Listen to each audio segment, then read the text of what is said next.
Yes, it's a wonderful beginning to this work. It sets the mood, and with the dark sounds of the orchestra and their costumes and all, you'll get that eerie feeling,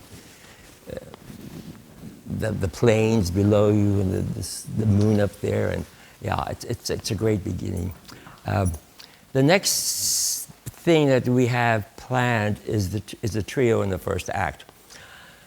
Again, it's going to be hard to set up, but the troubadour's trying to pay a visit to his beloved, the woman that he met during a tournament.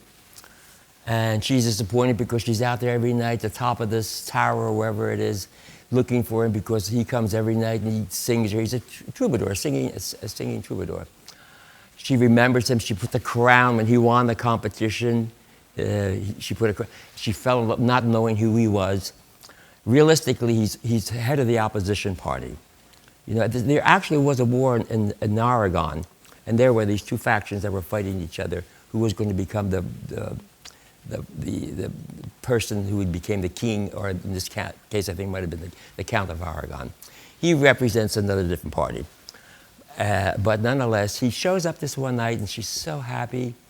Meanwhile, we have the Count down there looking for her, hoping the time might be right. He can go up there and try to woo her, and he hears the troubadour wooing her, and then she runs out to meet him, and the Count, who's head of the whole thing here, says, oh, she is in love with this other person who's fighting me?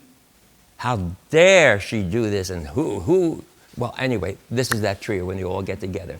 Case of mistaken identity, and the three of them, the Count, the tenor Manrico, and his beloved Leonora are so happy to see each other. I love you, etc., etc. Oh, that's all I need to hear. And he's on the other side going, he's going to get it.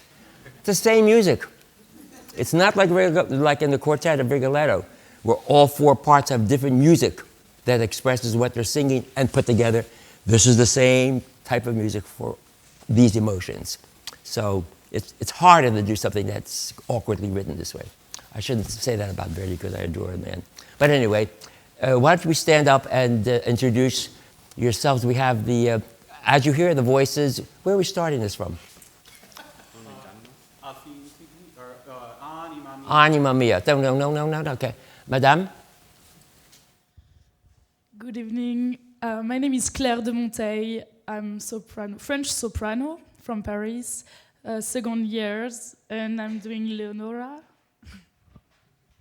Good evening. I'm Mackenzie Gotcher. I'm a second-year tenor from Detroit, Michigan. And you're singing Manrico, obviously.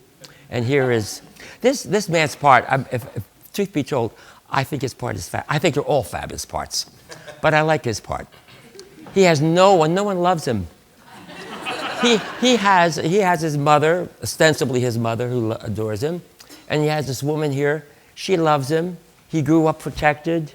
He was not jealous. He had free life. He roamed. He went all over Spain, you know, whatever.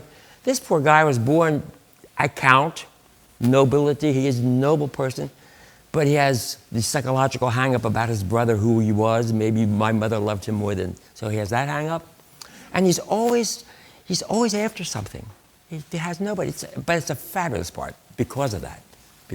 Anyway, I'm sorry, Tim. I'm Tim Renner. I'm a second-year baritone from Woodbridge, Virginia. Very good, okay. Now she has come out already looking for this troubadour whom she met at a tournament a while ago and disappeared, but she fell in love with him. He hasn't shown up since then, ostensibly, but she hears his song and she runs down to meet him. She runs down to meet Manrico, and he's on the stage ready to go up to see her. So we have this love triangle right away. Dum, guess.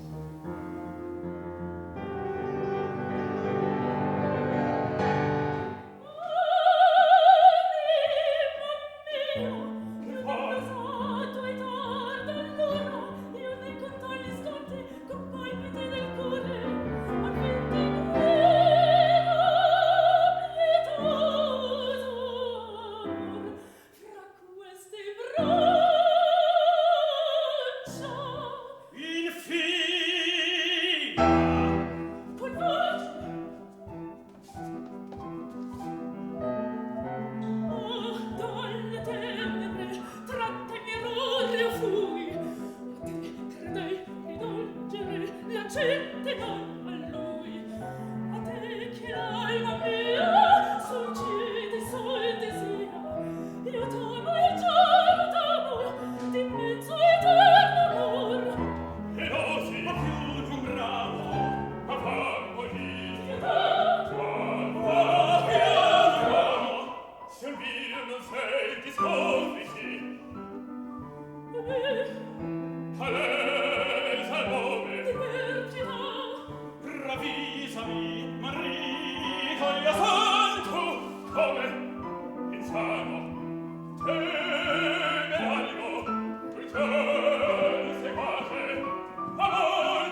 Traffic